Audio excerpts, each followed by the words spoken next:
Here we have a vintage and very beautiful Pioneer RT-707, one of my favourite decks for 7-inch reels. I'm very much into the 10-inch reels because I have Studio 2-track, although that one there's a quadraphonic 4-track, and that one there's a 2-track and 4-track. Anyway, I've described this as a 910 condition, and it truly is very, very clean. And the one thing I forgot to mention was that I bought this about between 2 and 3 years ago, and the person I bought it from had just had it serviced and completely gone through. Now I forgot to mention that. I have quite a few decks. It's hard to remember the numbers of them, so let's have a bit of rewind. Counter works. And record function works. I've tested that when I first got it. I went right through the deck, make sure everything works.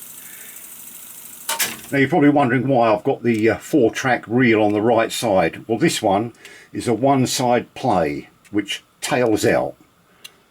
In fact, it's this guy here. He can't sing. He's tried.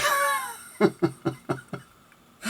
anyway, so yeah, so I put the reel on there and rewind it. And then when it's done, because it's one side play, it tails out and it's wound nice and tight. Brakes are perfect. Rubbers are very good, which they usually disintegrate after a certain amount of time. End of a record there, end of a track.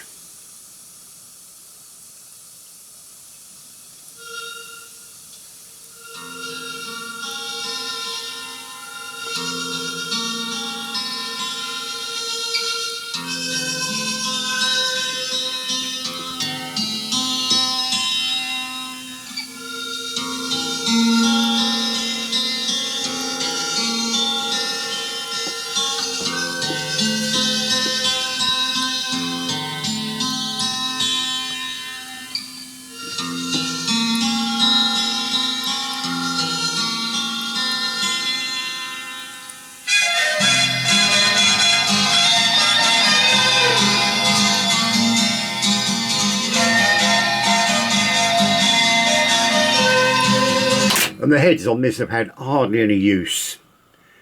In fact, a lot of this vintage audio I find is a one-owner, non-smoke home. They bought it in the 70s, and for some reason they don't use them. But this was a lucky find. I have 2 of these. I have another one in my rack system. Reluctant to let them go, but I am completely out of space. So let's do a rewind, reverse. Although it's not going to play because this is a one-side track. There's nothing on the other side. As you can see, there's the reverse play, works fine. Let's go back to forward. Now we'll the test now is to go to the different speed, the 3.75.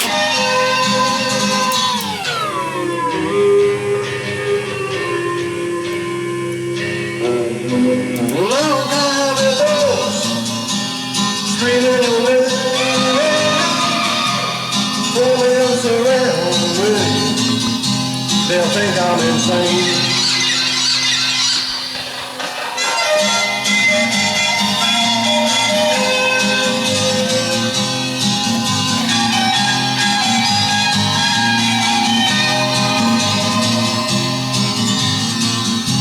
I'm fast asleep. This must be a dream. I don't want to wake up till I find out where I've been. Till I find out where I've been. Where the hell have I been?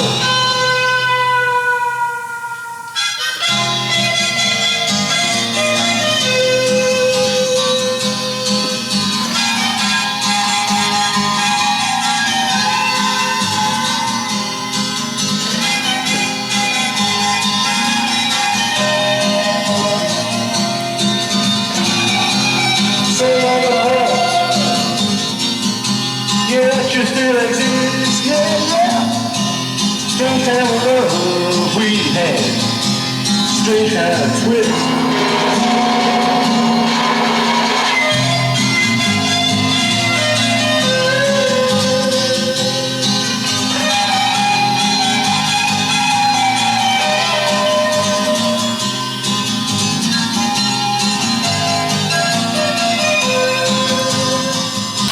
Possible that it was never rack mounted, because usually you've got marks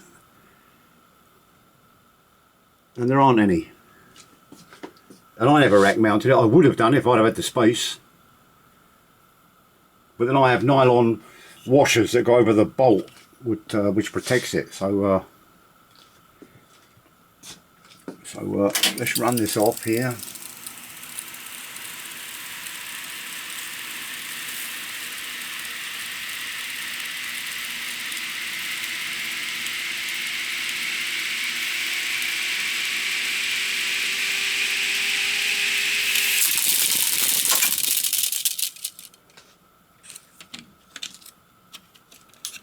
Do this with one hand.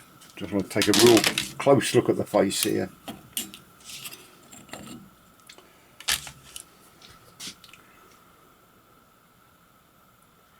This in fact is cleaner than my other one. I would say this is a 910, and my other one in the rack gear I'm going to say is 810. But mine in the rack that I've had for 10 years I've had that. And these are direct drive. I think that's what makes them so reliable. There's no belt on them. The only belt you've got is a counterbelt.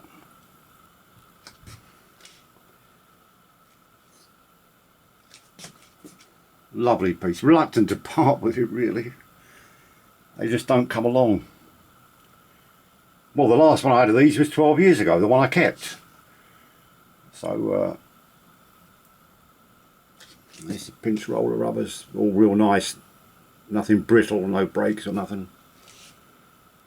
I think these are one of Pioneer's best decks. The 909, RT-909, I've had 4 of them and sold the lot. They are the most troublesome reel-to-reel deck you can buy. You can get them serviced, which I did. I had one serviced, it worked for about a month, it went wrong again. And the others I sold parts to restore.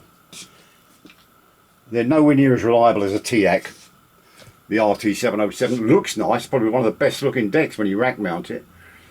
But the TAC, Samakai are good, and of course the Atari is top of the range. They're $2,500–3,000, but then they've got a lot more features, and they're a studio deck. So all right, enough of me yapping on all day long. Here we go. So there you have it, Pioneer RT-909. No. See what I mean about numbers? Pioneer RT-707.